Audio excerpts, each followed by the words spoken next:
I hate owning things digitally, whether it's games or movies, because companies can rip the products you've paid for away from you whenever they feel like it, and that exact thing is happening right now with Sony's PlayStation Store. They are taking access away from people who have purchased movies from a specific film production company, and I feel like a lot of people aren't talking about this, and it deserves a lot more attention.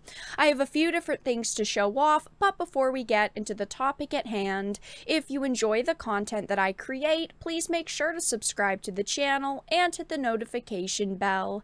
Follow me on social media like Twitter or mine so that you can see when my content is posted.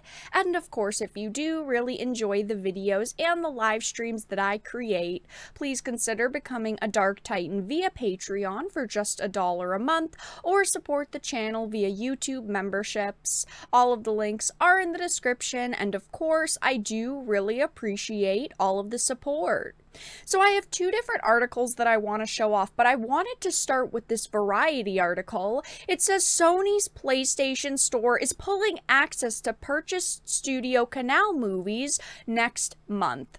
Sony's PlayStation Store, as of next month, will remove access to hundreds of movie titles from Studio Canal that customers in Germany and Austria previously purchased. Now, yes, right away it does say that this is for German and Austrian individuals who have purchased these movies, but just because it's not happening in America right now doesn't mean that it couldn't happen, and that's why I wanted to talk about this, okay? There are no laws protecting products that we own digitally, and that's why I always tell people how adamant I am on purchasing physical products. It says the move comes a year after Sony's PlayStation Group stopped offering movie and TV show purchases and rentals as of August 31st, 2021, citing the rise of streaming video services.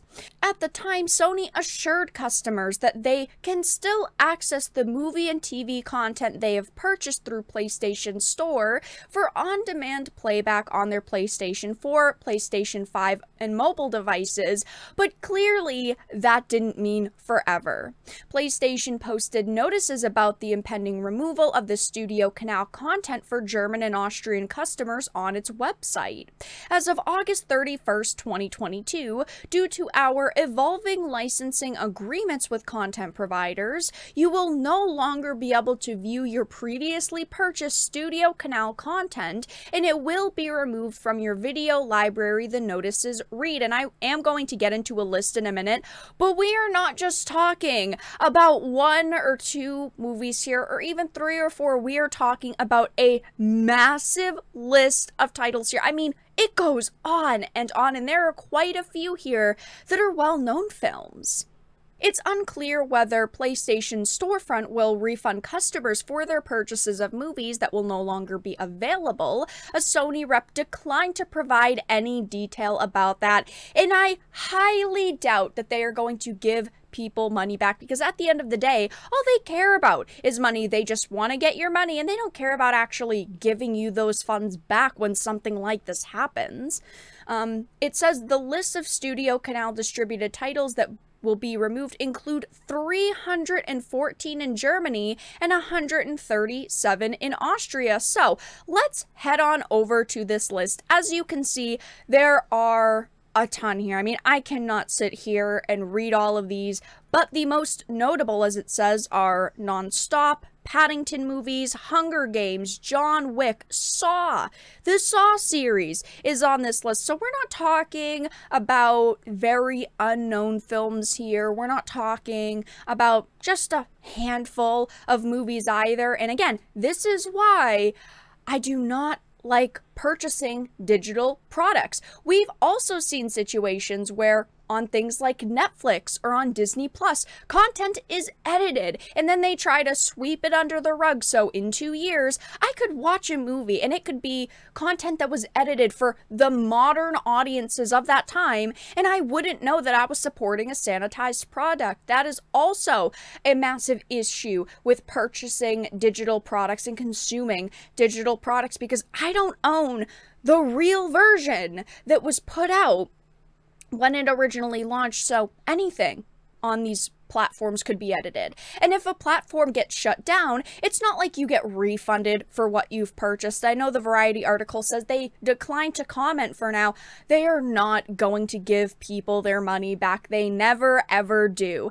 That money just disappears and you'll never see it again. And we know services don't last forever. I would love to be positive about the future of digital goods like movies and games, but I'm just not, because I see situations happen time and time again. Look at how video games are launched and then servers are shut down. All that money is gone. You can't play the game, you can't access your purchased products, and it's over. If we look at games, companies aren't afraid to ban people either, even if you've spent thousands of dollars on their products and microtransactions. So if your account gets banned from something like Valorant, it doesn't matter if you've spent $10,000 in outfits and skins, they'll still ban you. You're not going to be able to get your money back either.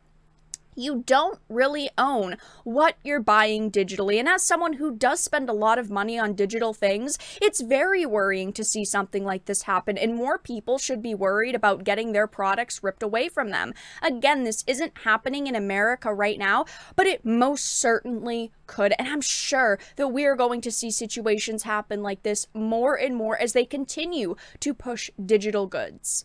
I would love to be able to purchase all my movies and shows and games online on one service and then be able to access them with a click of a button. That sounds great.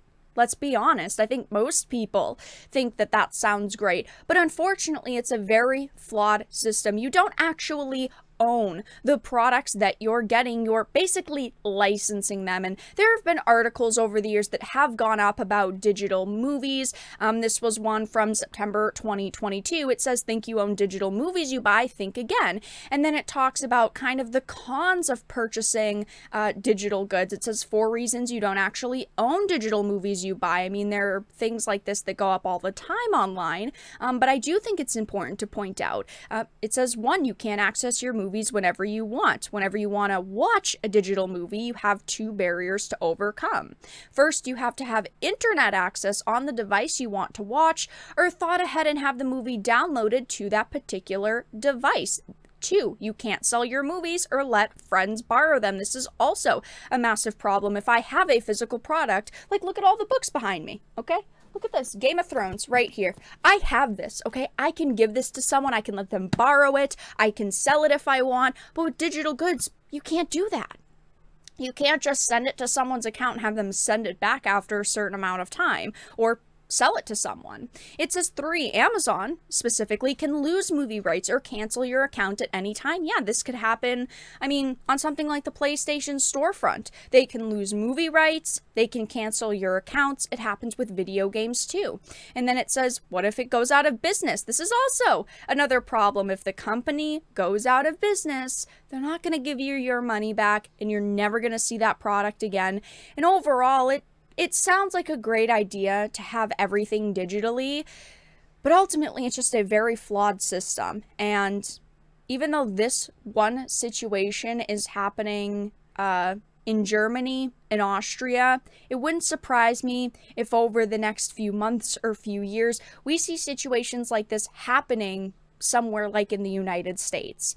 But that's all that I really had to discuss in this video. Let everyone know your thoughts in the comment section down below. If you enjoyed, please make sure to give it a like, share it, and subscribe to the channel. And of course, if you didn't, make sure to give it a dislike. I appreciate your support either way, but I will talk to you all again in the next video really soon.